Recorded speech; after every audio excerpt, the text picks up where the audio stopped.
वो miss use of public fund में आ रही है। लाडली बहनों आ रही है इसके आवेदन कर सकते हैं। जो यूजलेस विज्ञापन है ये किसके लिए था? आप हमको तो पैसा मिलना नहीं था। आप एक चीज और देते हैं किसी प्रिंट लाइन का तो एक बहुत बड़ा खेल था। तो फंड को ट्रांसफर करना उनके अकाउंट में। फिर ये प्रचार किस लिए था? चुनाव जीतने के लिए फंडिंग की गई।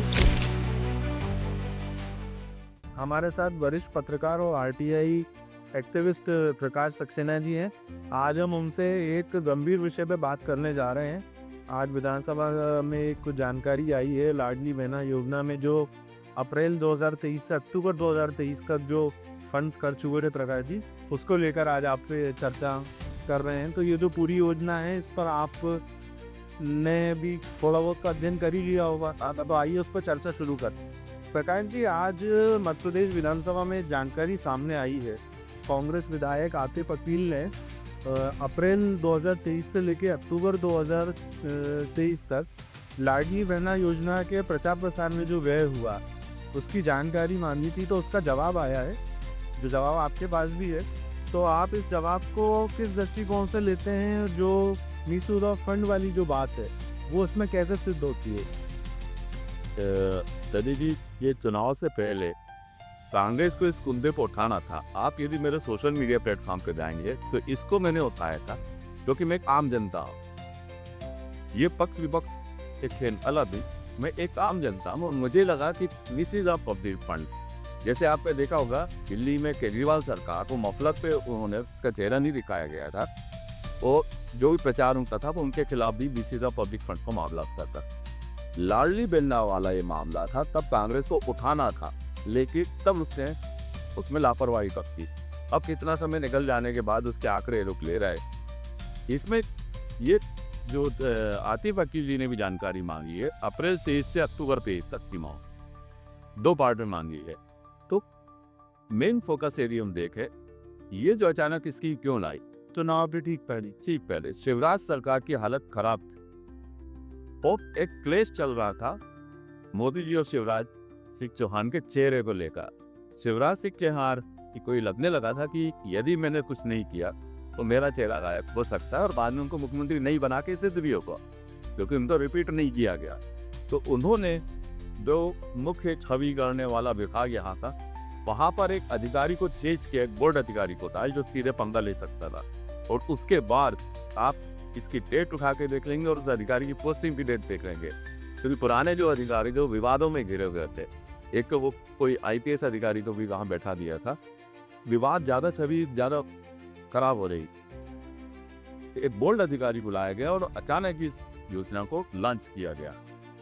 वहाँ पहले ही तैयारी थी कि मोदी जी के चेहरे पे मध्य प्रदेश का चुनाव लड़ा जाए, लेकिन आपने देखा होगा पूरे चुनाव प्रचार के दौरान आ रही है 10 तारीख, लाडली बहनों आ रही है 10 तारीख, इसमें कोई योजना का जिक्र नहीं था। ये मिसयूज ऑफ पब्लिक फंड इसलिए है, इस सुप्रीम कोर्ट की जो गाइडलाइन है उसमें स्पष्ट किया गया कि आप अपना चेहरा चमकाने के लिए जनता का पैसा नहीं खींचा। विज्ञापनों में योजना होना चाहिए, उसकी सूचना होना चाहिए। जैसे बात की मोहन सरकार ने ये लाडली बहना योजना चला रहे, तो उसमें कुछ मैंने विज्ञापन देखे, तो उसमें उन्होंने एक तारीख दी है कि इस तारीख का पोर्टल पे जो उसका पोर्टल का नाम दिया कि इस पे आवेदन कर सकते हैं। तो इंफॉर्मेशन जनता को देने के लिए विज्ञापन होना चाहिए। बिना इंफॉर्मेशन के जो यूजलेस विज्ञापन है वो मिसयूज ऑफ पब्लिक फंड में आते हैं, जैसा कि पिछली शिवराज सरकार ने किया था। मैं आपको उसका वो देता हूँ एक शॉट। उस समय जो होर्डिंग्स लगे थे उसमें लिखा है लाडली बहनों ये फिर आ रही है, लाडली बहनों फिर आ रही है 10 तारीख। इसमें योजना नहीं। अब आप इसमें एक चीज देखेंगे, ये किसके लिए था? अब हमको तो पैसा मिलना नहीं था, तो हमारे लिए तो यूजलेस था ये वाला विज्ञापन। सही था। आम महिला जो इसके लाभार्थी नहीं थे उनके लिए भी यूजलेस था। तो ये किसके लिए सूचना थी? जिनको पैसा मिलना था। भाई कुछ तुम लाडली बहनों का अकाउंट नंबर सरकार के पास थे, तो इसके प्रचार की जरूरत नहीं थी। इनको तो फंड को ट्रांसफर करना था उनके अकाउंट में। फिर ये प्रचार किस लिए था? इस प्रचार की उपयोगिता क्या थी? ये उपयोगिता फिजूल की थी, इसमें कोई इंफॉर्मेशन नहीं है। आप एक चीज और देखेंगे कि इसमें प्रिंट लाइन करनी, हाँ इस फोटो में प्रश्न है कि किस पब्लिशर, किसने इसको छापा, किसकी तरफ से छापा, आपके विभाग कुछ नाम आपको दिख रहा है क्या? इस पे कोई इंफॉर्मेशन नहीं थी शायद ये, और इसीलिए विपक्ष को जानकारी पहले दिन विपक्ष के कई लोगों ने आरटीआई लगाए, तो ये समझ में नहीं आ रहा था कि हम आरटीआई लगाएं कहाँ, ये किस विभाग का है। ये सबसे बड़ा लीगल पहलू है, ये आदमी आरटीआई कहाँ लगाएगा इसके। ये शायद नए भोपाली का कहीं का होर्डिंग है। हाँ, ये पूरे भोपाल में लगे थे, पूरे मध्य प्रदेश में लगे थे ये होर्डिंग। तो इस पे कोई प्रिंट लाइन नहीं थी, कोई पब्लिशर का नाम नहीं था, ताकि कोई यदि जानकारी लेना चाहे कि भाई ये फर्ज क्यों किया जा रहा, कौन सा विभाग कर रहा है, एक आम आदमी इसको जागरूक नहीं रहता, वो आरटीआई के द्वारा इसकी जानकारी नहीं प्राप्त कर सकता था।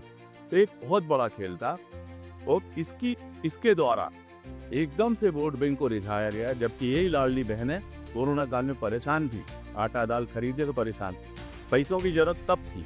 आर्थिक सहायता सरकार, क्योंकि हमारा जो देश है, हमारा जो संविधान है कल्याणकारी, लोक कल्याणकारी संविधान है। लोक कल्याणकारी संविधान सरकार किस समय काम आना चाहिए, मुसीबत के समय। ये समय मुसीबत का नहीं था, ये सिर्फ चुनाव जीतने के लिए फंडिंग की गई थी, क्योंकि अप्रैल मई जून वो पंडित और जो जितना पैसा नहीं डाला से ज्यादा प्रचार में आप खर्च कर रहे हैं, तो ये विशुद्ध प्रचार के लिए लाई गई योजना थी। आपको खबर का भी अमाउंट बताई दीजिए जहाँ राज्य में जो आया। ये जो जानकारी दी गई है, जनसंपर्क विभाग ने 79.23 करोड़ 79 करोड़ 23 लाख रुपए खर्च किए। मध्य प्रदेश माध्यम ने 28 करोड़ 40 लाख रुपए खर्च किए।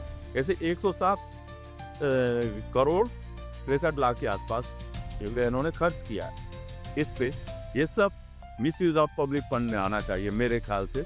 ये विपक्ष को इस पे तैयारी करना चाहिए। ये भी बड़ी राशि है, बड़ी राशि है, और ये विशुद्ध चुनावी लाभ लेने के लिए ये राशि खर्च की गई थी।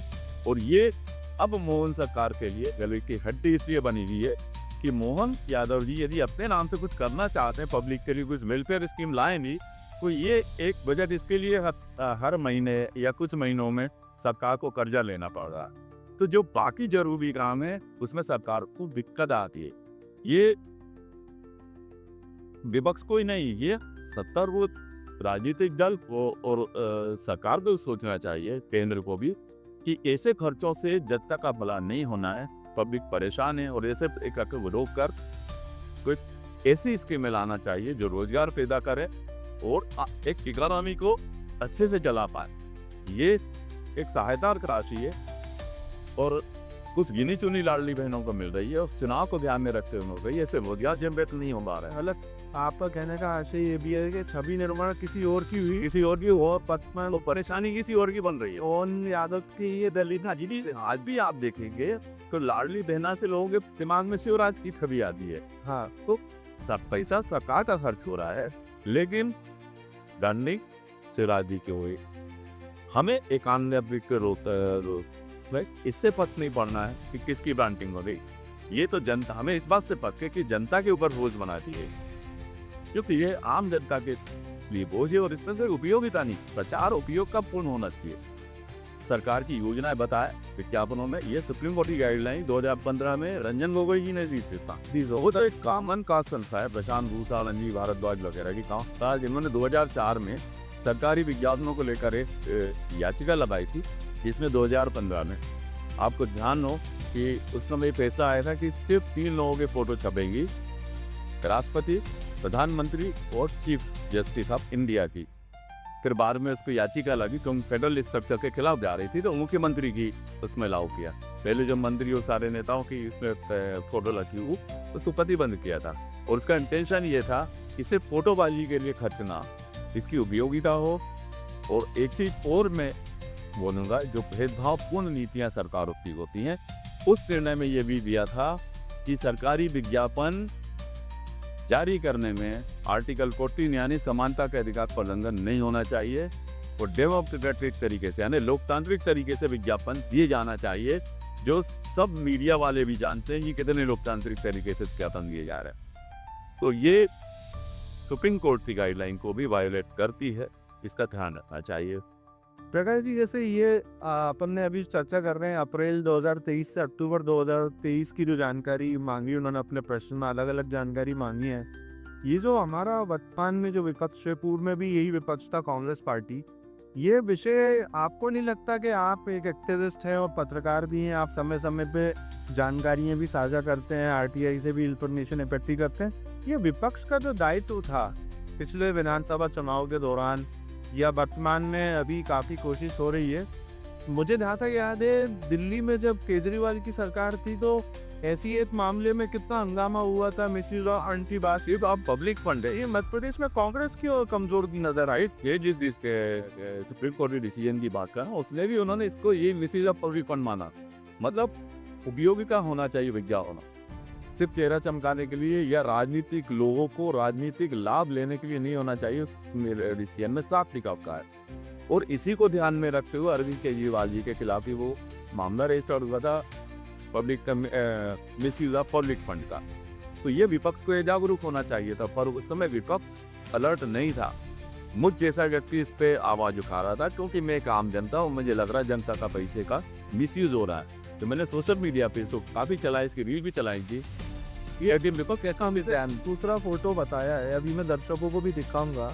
इसमें लाडली बहना योजना 2024 में जो वर्तमान मुख्यमंत्री के माध्यम से जानकारी है, इसमें माई हेल्प डॉट इन का भी उल्लेख किया है, ताकि सब जानकारी जुड़ना चाहिए। इंफॉर्मेशन है ये, यहाँ पे इंफॉर्मेशन दी जा रही ले क्या ऐसा हो 2023 में इंफॉर्मेशन नहीं दी जा सकती। ये दिए कि यहाँ आवेदन करने के लिए आवश्यकता के भी इसमें ये जनता के उपयोगी कि वो उस वेबसाइट पे जाके आवेदन कर सकते। तो ये क्या कांटों का ताज और मध्य प्रदेश कांटों का ताज है, लेकिन लायों का ताज है। हम दिक्कतें नहीं आ रही और अभी भी बहुत से अधिकारी में के संचालित हो रहे हैं, इसलिए वो उन छवि बनने में दिक्कत बनाने में दिक्कत आ रही है मोहन यादव साहब। और यही समस्या है कि कितना करने के बाद भी एक तो काम करने में दिक्कतें आ रही है, दूसरी चीज जो काम कर रहे हैं उसका भी लाभ मोहन यादव की। हालांकि ये एक प्रश्न और मेरे मन में आ रहा है, क्योंकि अपन चर्चा कर रहे हैं भारतीय जनता पार्टी का आंतरिक मामला। एक तो प्रदेश अध्यक्ष का डिसीजन काफी देरी से हुआ और अभी सबकी निगाहें जो है वो राष्ट्रीय अध्यक्ष के लिए है। मध्य प्रदेश में अभी खंडेलवाल जी के लिए भी चुनौती है, उनको अपनी नई टीम और पुरानी टीम ही में से देख कर लोगों को लेना है, इन लोगों नए लोगों को अवसर देना। तो कहीं ना कहीं ऐसा लग नहीं रहा कि मुख्यमंत्री डॉक्टर मोहन यादव इस वक्त उनके पास एक बड़ी टीम नहीं है काम करने की। ये चर्चाएं भी ये कई दिक्कतें आ रही थी। जैसे राजनीतिक गलियारों में चर्चा ये भी थी कि पूर्व अध्यक्ष जो थे वो लंबे समय से जमे हुए थे, वही टीमें जमी हुई थी और उनसे लाभ मुख्यमंत्री को नहीं मिल पा रहा था। तो ऐसा भी पता प्राकृतिक हल्कों में हलचल थे कि केंद्र से इसीलिए दे देता है और ये नए जमीनी अध्यक्ष पर चुनाव किया गया है, उनको क्या पर मनोनीत किया है योगी की प्रक्रिया के हिसाब से। और जैसा भी उनकी वर्किंग देख रही वो सहज सरल है, एक्शन भी ले रहे हैं गलत कामों के खिलाफ और प्रयास किया कि वापस कर से जुड़ाव नहीं। और लंबे अरसे बाद हमने देखा मुख्यमंत्री मोहन यादव ने जो पीडब्ल्यूडी निवास की जो कार्य प्रणाली पर एक्शन लिया था, 90 डिग्री पुल, फिलहाल सरकार में ऐसी बड़ी गाताएं देखते हुए नहीं रही थी। हम इतने हादसे और इतने घोटाले में सब में क्लीन चिट में थी, वो एक पैटर्न का कैसे क्लीन चिट और मामले कदम बढ़ाया। और ये चीज विपक्ष में जाती मोहन यादव की कि वो कहीं ना कहीं जो एक्शन लेते हुए दिख रहा है। जो जनता चाहती है कि एक्शन हो, जनता परेशान थी कि एक्शन नहीं हो पाते थे। पीड़ित जनता है, कहाँ जाए, शिकायत भी करते हैं, परिणाम कुछ नहीं। आपको तो निकाल के देख में कितने हादसे हुए, कितने घोटाले हुए इस कार्यकाल में। विपक्ष भी बेदम था, कभी विपक्ष इसको सोशल मीडिया तक सीमित रखे या एक प्रदर्शन एक कुत्ते करके खत्म कर दिया गया और उसकी सजा विपक्ष भुगत रहा, क्योंकि कोई परिणाम तक नहीं पहुंचा। कोई भी घोटाला या कोई दुर्घटना की जांच में दोषी लोगों को सजा नहीं मिल पा रही थी इस समय। तो रेजी मोहन यादव अपनी तरफ से करते हैं तो ये साबित हो। एक और प्रश्न, जैसे पिछले विधानसभा सत्र में हमने देखा कि कांग्रेस के जो रीवा संभाग के एक एमएलए हैं, उन्होंने एक पुलिस प्रथा को लेके अपनी बात करी और उन्होंने जो बेटे को परेशानी की बात आई थी सामने। अब नरेंद्र शिवाजी पटेल मंत्री जो उन्होंने उसका जवाब भी दिया था, भावुक हो गए थे। आज भी हमने सदन में देखा कांग्रेस विधायकों ने वॉकआउट करा ये कहकर के कांग्रेस के जो एमएलए हैं, जनप्रतिनिधि हैं, उन पर सरकार झूठी एफआईआर कर रही है। वो चाहिए, ठीक है, उनकी बात है, वो रख सकते हैं, लेकिन जनता के लिए चुने गए हैं। जो जनता जो पीड़ित हो रही है, जनता की बात रखने में विपक्ष को बार बार विफल हो रहा है। इसकी आपको कोई विशेष कारण समझ में आता है? क्योंकि जहाँ तक मुझे ख्याल है, आपने एक अनौपचारिक चर्चा में इसी से जुड़े मामले को लेकर कहा था कि किसी कांग्रेस नेता ने, भले आप नापत्र लीजिए, कहा था कि मैंने आज ही इसको लेने मैंने इस बात पे आपत्ति जताई थी कि अपने जनता से जुड़ा होने के कारण जब विकास यात्राएं निकल रही थी तो उसमें भी मुझे लग रहा था कि ये सरकार की है या राजनीतिक दल की है, क्योंकि उसमें सरकार के अधिकारी भी थे और सत्तर वो राजनीतिक दल के पदाधिकारी भी थे इसमें शामिल है। कई आपको फोटो और वीडियो मिला के तो, और वो भी लगभग चुनावी वर्ष के आसपास ही विकास यात्राएं निकल हुई। तो मैंने कई नेताओं से और एक प्रवक्ता जी हैं उनसे की बातें करी, उन्होंने कई मेरी स्टोरी पढ़ी थी। तो एक नेता जी का वहाँ पर उन्होंने कहा था हम इस पे जा रहे हैं, लेकिन वो न गए किसी वॉइस कार्यक्रम में। उन्होंने कहा था कि हम हाई कोर्ट जा रहे हैं, लेकिन वो नहीं गए। तो इसलिए उसका एडवांटेज सत्ता और वो दल को मिलता रहा, सरकार जो समिति इसको मिलता रहा, और ऐसे ही जो सहयोग है विपक्ष के मिलते रहे, तभी ये 20-22 साल की सरकार हो गई। तो मेरे ख्याल से वो जो नाम नहीं लूंगा जिनका बोझ था, वो एक कद्दावर कांग्रेस के नेता थे, वो चुनाव भी शायद इस बार हार गए हो। हाँ, अगर मैं सही हूँ तो। हाँ बिल्कुल सही कह रहे हैं। तो ऐसे लोगों के कारण कांग्रेस डेमेज हो रही है। मिला के सरकार यहाँ बढ़ेंगे विपक्ष, इसीलिए मैं कह रहा ला रहा है बहुत संचित के विपक्ष को जहाँ लड़ना चाहिए वहाँ लड़ता हुआ नहीं दिखता, और इसीलिए उसको जनता पसंद नहीं। जनता बदलाव चाहती है, लेकिन जनता को विपक्ष से भरोसा भी तो हो कि हमारी लड़ाई लड़ पाएगा। पता है इसका ऐसा चेहरा दिखना चाहिए की नज़र में, क्योंकि राजनेताओं में तो बड़ी जल्दी आरोप लग जाते हैं। ये जो अधिकारियों का जो खेल है, आपको याद हो एक बार पत्रकारों को भी कटघरे में खड़ा करवा दिया था, इन लोगों ने चोर मंडी एक शब्द आया था, उसमें चर्चा नहीं करेंगे, सुरबन अलग से चलो। प्रकाश जी, तो आज अपन ने एक जो छोटी सी चर्चा करी अचानक बिना तैयारी के, आपकी आधे पकी का प्रश्न मुझे तो जायज लगता है, आपको क्या लगता है? नहीं जायज है, और ये थोड़ा लेट हो गया है, क्योंकि इस पे तो चुनाव से पहले ही हंगामा मचा देना चाहिए था। ऐसे भी पब्लिक कॉन्डर थी इस तरह से होना, ये नियम विरोध सब चल रहा है, पर देर से आया ठीक है, लेकिन इस पे लड़ते हुए दिखना चाहिए ना, कोर्ट में जाना चाहिए इसको लेके, ताकि जनता को लगे कि कोई हमारा चौकीदार है, हमारे धन का अपव्यय रोकने वाला। यदि नहीं होगा तो फिर जनता किस लिए इनसे उम्मीद करे। हमारे साथ वरिष्ठ पत्रकार, समाज सेवी, एक्टिविस्ट प्रकाश सक्सेना जी हैं, जो कि अपनी बेबाक बातों के लिए तो जाने जाते हैं, इसके अलावा बहुत गंभीरता से आरटीआई कानून का भी उपयोग करके जनहित के कार्य करते हैं। क्योंकि आज हमने उनसे बहुत शॉर्ट टाइम में समय मांगा था, और इस विषय पे हम आगे और डीपली भी चर्चा करेंगे प्रकाश जी आपके साथ बैठ के। और अभी के लिए बस इतने ही।